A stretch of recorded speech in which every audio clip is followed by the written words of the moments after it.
इन दिनों में हमारे देश में इस विषय पर बहुत चर्चा हो रही है कि कोरोना वायरस के कारण बीमार तो बहुत ज़्यादा हैं, लेकिन मृत्यु संख्या कम है, रिकवरी रेट अच्छा है और इसमें ही लोग आनंद कर रहे हैं कि हमारे इधर मृत्यु जैसे अमेरिका में हो रही है, अन्य देशों में हो रही है, हमारे इधर नहीं हो रही है। और जब ऐसे ये हमारे कुछ मित्रों में ऐसे ही चर्चा चल रही थी तो मैंने जस्ट कहा, अरे हमको सबको तो मरना ही है, हम सबको तो मरना ही है। तो मेरे कुछ मित्रों ने मुझे कहा, अरे तू तो हर समय अशुभ बोलता है, तू हर समय अशुभ बोलता है। लेकिन इब्रानियों की पत्री उसका 9वां अध्याय 27वें वचन में लिखा हुआ है कि सब मनुष्य का एक बार मरना और उसके बाद न्याय का होना नियुक्त है।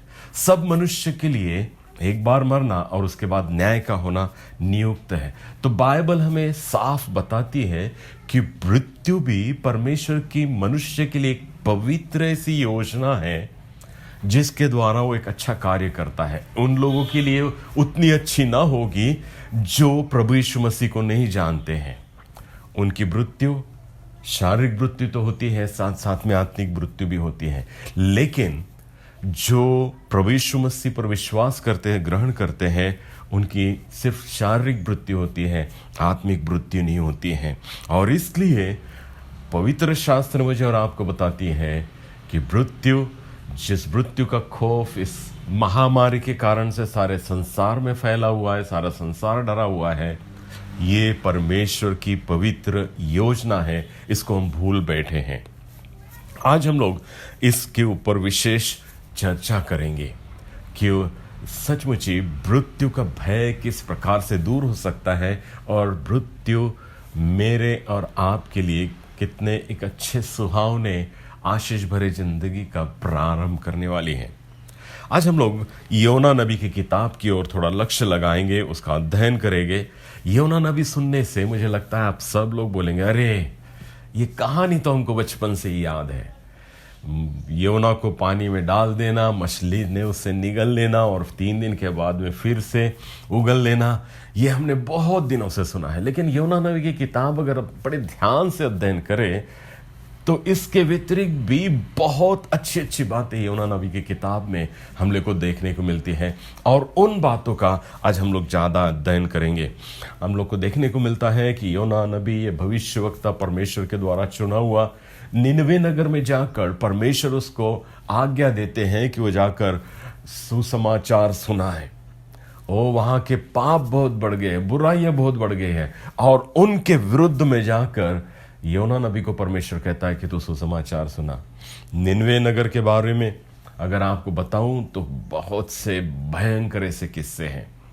अशूरी राजा ये निनवे नगर उसमें आता था, वहाँ की राजधानी थी और अशूरी राजा के क्रूर ऐसे कृत्यों का वर्णन मैं अगर आपके सामने करूं तो आपके आंखों में से आंसू निकल आएंगे। यहूदी लोगों के हाथ पांव छाट कर एक मीनार के समान एक ऊंचा खड़ा करके उन यहूदियों के कुछ लोगों की, जैसे जानवरों के चमड़ी उधेड़ते हैं वैसे ये इंसानों के खाल को उधेड़ कर उसने इस मीनार को खड़ा किया था। उसमें सारे मनुष्य के काटे हुए हाथ पांव रखे थे और भी कितने ही क्रूर में ऐसे कृत्य और अत्याचार उसने इन यहूदियों पे किया था। इसका वर्णन हम लोग को देखने को मिलता है। लेकिन यहाँ हम लोग देखते हैं कि ऐसे नगर में जाकर परमेश्वर योना नबी को कह रहा है कि तू जा और उनको सुसमाचार सुना। निश्चय है कि योना को डर लगा होगा और उस समय हमें को देखने को मिलता है कि योना निनवे को जाने के बजाय तारशीश को भागता है। पैसे है जेब में और परमेश्वर की इच्छा को ठुकरा कर वो तारशीश को जहाज का टिकट कटाकर उसमें बैठ जाता है और जहाज के नीचे जाकर सो जाता है। ओ मेरे प्रियो, न आज थोड़ी देर हम लोग इसके बात की ओर ध्यान देंगे। मैंने और आपने भी परमेश्वर की योजना को, परमेश्वर की इच्छा को, परमेश्वर ने जो हमको काम करने के लिए कहा था उसको ठीक ठुकरा कर, उसको नकार कर पैसा है, इसलिए ऐसे कोई जॉब को, ऐसे कोई रास्ते को, ऐसे कोई कामों को चुन लिया है जो परमेश्वर की इच्छा के विरुद्ध है। आज यहां योना भी वही कर रहा है। पैसा है इसलिए निनवे के जहाज में बैठने के बजाय दूसरे अच्छे नगर में जाने वाले नगर की टिकट कटाता है और उस जहाज में जाकर बैठता है। मेरे प्रियो, आज थोड़ी देर ऐसा कोई आपने भी रास्ता चुन लिया है तो मालूम है योना नबी ने ये कदम उठाया, इसलिए हम लोग देखते हैं कि जैसे ही जहाज आगे बढ़ता है बड़ा तूफान आता है, बड़ा तूफान आता है, जहाज टूटने जैसे कड़कड़ाहट की आवाज करने लगता है, सारे लोग घबरा जाते हैं। एक छोटा सा निर्णय परमेश्वर की इच्छा के विरुद्ध लिया गया और जिसके कारण एक बड़ा तूफान, शायद महामारी कोरोना वायरस का ये तूफान भी कोई चाइना देश से नहीं, कोई अन्य कोई लोगों के प्रयत्नों से नहीं, लेकिन शायद हो सकता है मैंने और आपने परमेश्वर की इच्छा के विरुद्ध कोई ऐसा कदम उठाया है जिसके कारण से यह आया हुआ।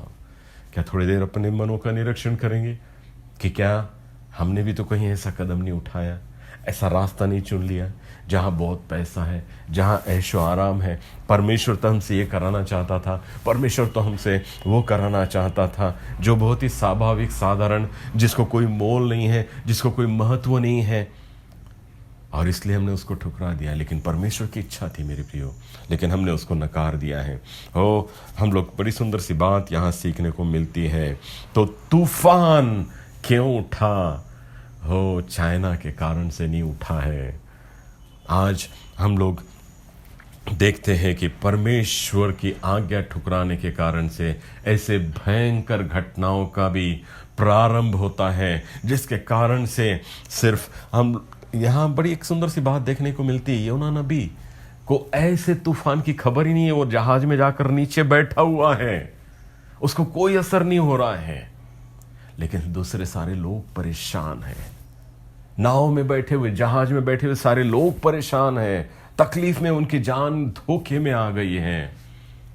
ऐसे लोग जब परमेश्वर की इच्छा के विरुद्ध जाते हैं तो उनका स्तर इतने नीचे जाता है, जैसे योना नबी भी जहाज के एकदम निचले स्तर पे जाकर बैठ गया।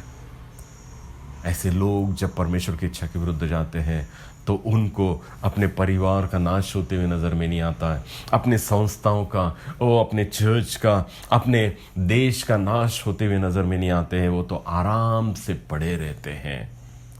यहाँ जैसे योना के जीवनों में हुआ, वैसे कई बार हमारे भी लोगों में देखने को मिलता है कि लोग परमेश्वर की इच्छा के विरुद्ध जाते हैं और आराम की जिंदगी व्यतीत कर रहे हैं।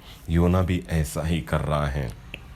लेकिन बड़ी सुंदर सी बात आगे हम लोग को देखने को मिलता है कि जैसे ही लोग आगे जाते हैं और फिर सोचते हैं और सामान फेंकते हैं, ये मलाह जो जहाज के चलाने वाले लोग थे, सारे सामानों को फेंकते, सोचते हैं कि जहाज हल्का हो जाएगा तो हम आगे बढ़ पाएंगे, लेकिन ऐसा कुछ भी नहीं होता है। तब वो अपने तरीके से ये तूफान क्यों उठा है इसकी खोज करते हैं। आप लोगों ने खोज किया है क्या कि क्यों ये महामारी, ये कोरोना वायरस फैला हुआ है? और इन लोग यहाँ चिट्ठी डालते हैं और चिट्ठी योना नबी के नाम पर निकलती है। परमेश्वर भी, इन्होंने एक जादुई तरीके को इस्तेमाल किया, चिट्ठी डाली और योना के ही नाम पर वो निकलती है। परमेश्वर ने भी उसको होने दिया, क्योंकि परमेश्वर योना को कुछ पाठ सिखाना चाहता था, कुछ अच्छी बातें सिखाना चाहता था, और वहाँ उसके नाम से चिट्ठी निकलती है। और न वो तब बताता है, और सुंदर सी बातें वो लोगों को वर्णन करके बताता है। जब उसको पूछते कि तू कौन है, तो बताता है कि मैं एक इब्री हूँ। स्वर्ग और परमेश्वर जिसने जल स्थलों का निर्माण किया, स्वर्गीय परमेश्वर जिसने जल और स्थलों का निर्माण किया है, उसी का भय मानने वाला मैं हूँ। और मैं उसकी आज्ञा तोड़कर मुझे जिस स्थान पर भेजा गया था, मैं वहाँ न जाते हुए दूसरे स्थान पर जा रहा हूँ। इसका वर्णन वो करता है। ओ मेरे प्रियो, बड़ी सुंदर सी बात यहाँ देखने को मिलती है कि यहाँ एक कन्फेशन योना नबी को देखने को मिलता है। इतना ही नहीं, लेकिन बाद में तूफान रुकने के लिए उसको पूछा जाता है कि अब हम क्या करें, तो कहता है कि मुझे समुंदर में डाल दो। पश्चाताप करने के बजाय, अपने किए हुए गुनाह की परमेश्वर के चरणों पर जाकर माफी मांगने के बजाय वो कहता है कि मुझे समुंदर में डाल दो, मुझे समुंदर में डाल दो, तो ये तूफान रुक जाएगा, ये तूफान रुक जाएगा। लेकिन ये जहाज के चलाने वाले लोग उसको करने के उन लोग को डर लगता है कि किसी एक निष्पाप व्यक्ति की हत्या का दोष क्यों हम पर लगा ले, इसलिए वैसा करने से रुक जाते हैं। लेकिन एक सुंदर सी बात देखने को मिलती है कि योना ये कन्फेस कर रहा है कि अगर तुमको बचना है तो मुझे समुंदर में डाल दो। मेरे प्रियो, आज एक बहुत सुंदर सा लेसन मैं और आप भी सीख सकते हैं। हमारे इंस्टीट्यूशंस, हमारे चर्चेस, हमारे परिवार, हमारा देश ऐसे लीडरों से भरा हुआ है जो हमारे देश की दशा को, हमारे चर्चेस की दशा को, हमारे परिवार की दशा को, हमारी संस्थाओं की दशा को गिरती हुई आ रही हैं, लेकिन ये मानने को तैयार नहीं है कि हमारे कारण से हो रहा है, हमें यहाँ से दूर कर दो। नहीं, हम तो वहीं बैठना चाहते हैं, हम वही करना चाहते हैं, हम तो सोचते हैं कि हमारे कारण से ही हमारी संस्थाएं चलती हैं, हमारा काम चलता है, अगर हम नहीं तो सब कुछ बंद हो जाएगा। लेकिन योना मुझे और आपको सिखा रहा है कि मुझे समुंदर में डाल दे। वो वहीं बैठा नहीं रहना चाहता है, वो तो कह रहा है कि मुझे समुंदर में डाल दो। मेरे प्रियो, आज थोड़ी देर ऐसे आज देश के नेताओं को मैं आह्वान देना चाहता हूँ। अगर आपके कोई ऐसे कृत्यों से देश की न प्रगति को रुकावट निर्माण हो रही है, तो सोचे ऐसे चर्चेस में, ऐसे इंस्टीट्यूशंस में जो लोग लीडर बनकर बैठे हुए हैं लेकिन कुछ भी प्रगति नहीं हो रही है, तो कहीं तो भी आपने परमेश्वर की इच्छा के विरुद्ध वो कदम उठाया है। जो कार्य परमेश्वर आपसे नहीं कराना चाहता है, वो आपने पैसे के बल पर या इन्फ्लुएंस से पा लिया है और चलाने की कोशिश कर रहे हैं, लेकिन नहीं चलेगा। ये जहाज के चलाने वाले आगे बढ़ने की कोशिश कर रहे थे, लेकिन कुछ भी नहीं हो रहा था। आज एक अच्छा अवसर है कि हम अपने आप को सुधारें। योना नबी एक सुंदर सा पाठ मुझे और आपको सिखाता है, और एक बड़ा मस्त सुंदर सा हम लोग को देखने को मिलता है 10वें वचन में, पहला अध्याय उसके 10वें वचन में एक प्रश्न वहाँ ये जहाज के चलाने वाले मलाह लोग योना नबी को करते हैं, तूने यह क्या किया। जब वो सुनते हैं कि योना नबी उनको बताता है कि कैसे उसने परमेश्वर की आज्ञा को ठुकरा कर अपने तरीके से एक दूसरे जगह पर तर्शीश को जा रहा है निनवे के बजाय, तो वो प्रश्न करते हैं कि तूने ये क्या किया। ओह मेरे प्रियो, क्या प्यारा सा प्रश्न है। हमारे जीवन को पूर्ण रूप से ये प्रश्न आए बराबर ऐसा लगता है कि हम परीक्षण करें, अपने जीवन का बहुत अच्छे प्रकार से निरीक्षण करें। ओ बड़ी सुंदर सी बात देखने को मिलती है कि यहाँ तूने ये क्या किया। जैसे इन मलाहों ने ये प्रश्न किया, इन जहाज के चलाने वालों ने योना नबी को प्रश्न किया, वैसे हम लोग भी एक दूसरे से ये प्रश्न करना शुरू कर दे कि तूने आज क्या किया। तो मुझे लगता है कि बहुत से लोग हैं सत्य के रास्ते पर चलना शुरू कर देंगे। हो मेरे प्रियो, आज मैं आपको आह्वान देना चाहता हूँ, अपने दोस्त को, अपने भाई को, पति पत्नी से, पत्नी पति से, या अपने माता पिता, अपने बच्चों से ये प्रश्न करना शुरू कर दे, तूने ये क्या किया है। ओ एक हार्ट सर्चिंग क्वेश्चन है, और मुझे लगता है कि सचमुच ही एक सच्चाई के मार्ग पर चलने के लिए सुंदर सा मार्गदर्शन इस प्रश्न से मिलेगा। मलाह लोग उसको, ये जहाज के चलाने वाले लोग उसको ये प्रश्न कर रहे हैं कि तूने योना, तूने क्या किया है, तूने क्या किया है, किस कारण ये विपत्ति आई है, उसकी खोज तो उन्होंने निकाली और प्रश्न भी कर रहे हैं अभी कि तूने क्या कर रहा है। मेरे प्रियो, आज ये प्रश्न मुझे और आपके सामने, मेरे और आपके सामने भी है कि तूने ये क्या किया। क्या आज हम स्वयं को प्रश्न करेंगे कि मैंने आज क्या किया है, जिसके कारण से परमेश्वर के कार्यों को, परमेश्वर की आशीष इस संसार में लाने से रुकावट बन रही है और आशीषों के बजाय महामारी फैलते जा रही है। इस महामारी को रोकने के लिए तूने क्या किया? इस महामारी को लाने के लिए तूने क्या किया? आज ये प्रश्न मुझे लगता है बहुत ही बड़ा प्रश्न है। रोकने के बजाय हम लाने के लिए बहुत से प्रयत्नशील बनते जा रहे हैं, और वो ये कि परमेश्वर की आज्ञाओं को, परमेश्वर की इच्छाओं को, परमेश्वर की योजनाओं को ठुकरा कर अपनी योजना के अनुसार जीवन व्यतीत कर रहे हैं।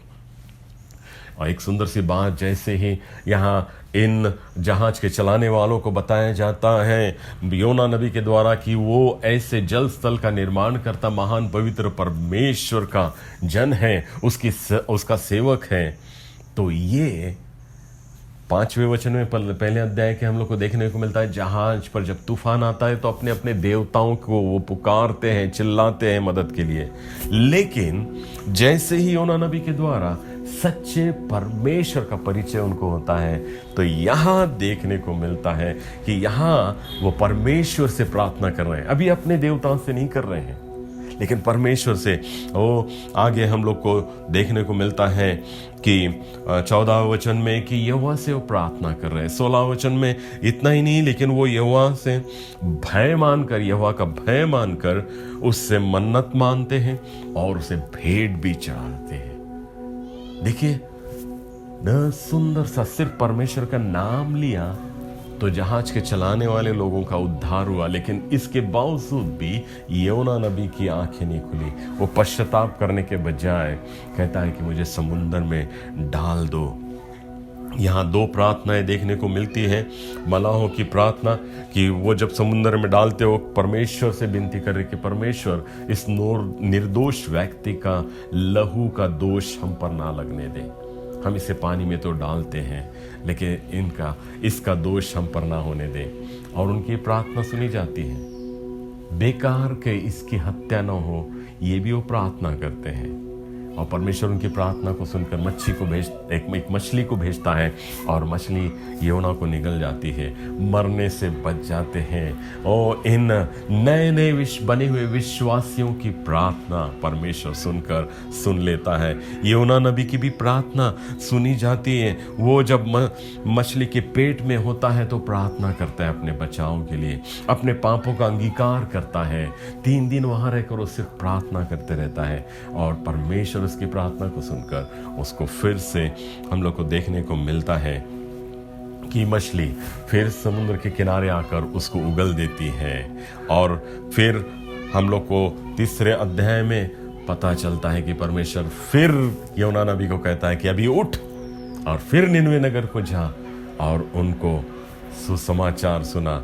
और तब योना नबी जाता है। लिखा हुआ है उन 3 अध्याय के 3 वचन में कि 3 दिन का सफर करके योना नबी को सुसमाचार सुनाना था, लेकिन वो इतना सामर्थ्य से भर जाता है कि एक ही दिन में सारे निनवे नगर को सुसमाचार सुनाता है, और सारे लोग पश्चाताप करते हैं। और पश्चाताप भी से साधारण से लोग नहीं, राजा से लेके जानवरों तक के, पशु पक्षियों तक के भी पश्चाताप करते हैं और प्रभु पर विश्वास करते हैं। कितनी सुंदर सी बात है, कितना सामर्थशाली कार्य हुआ। निनवे के नगर को जाकर जो लोग इस्राएलियों को खत्म कर देते थे, हाथ पांव काट कर, उनका मीनार बनाकर, उनकी खाल उधेड़ कर, इस प्रकार से क्रूर से काम करने वाले लोग परमेश्वर का नाम सुनकर नम्र और दीन होकर पश्चाताप करते हैं और प्रभु पर विश्वास करते हैं। मेरे प्रियो, सचमुच ही आज एक बड़ा सुंदर सा प्रश्न मेरे और आपके सामने है। पश्चाताप न, परमेश्वर ने एक न्याय कर दिया था कि निनवे नगर का पाप बहुत बढ़ चुका है, मैं उसको नाश करने वाला हूं। अभी यहां देखने को मिलता है कि परमेश्वर ने अपने इस न्याय को न रोक दिया। कई बार बोलते एक बात जजमेंट हो गया तो उसके बाद में कोई रोकने वाला सामर्थ्य नहीं होती है, लेकिन परमेश्वर अपने ही न्याय को, निनवे नगर के नाश करने के न्याय को न परमेश्वर रोक देता है और उनको नाश करने से बचा देता है। मेरे प्रियो, क्या मैसेज दिया होगा योना नबी ने जाकर कि ये सारे लोग पश्चाताप करने लगे। सीधा एक समय में खत्म करने वाले लोग पश्चाताप कर रहे हैं। सिर्फ योना नबी मैसेज देता है 40 दिन के बाद निनवे नगर नष्ट किया जाएगा, पश्चाताप करो। 40 दिन के बाद निनवे नगर नष्ट कर दिया जाएगा, पश्चाताप करो। मेरे प्रियो, इतना ही मैसेज, कोई गुड़ी गुड़ी मैसेज नहीं, कोई अच्छे अच्छे शब्दों से भरा हुआ मैसेज नहीं, सिर्फ 5-6 शब्दों का मैसेज लोग सुनते हैं और पश्चाताप करते हैं। कौन योना नबी बनेगा आज?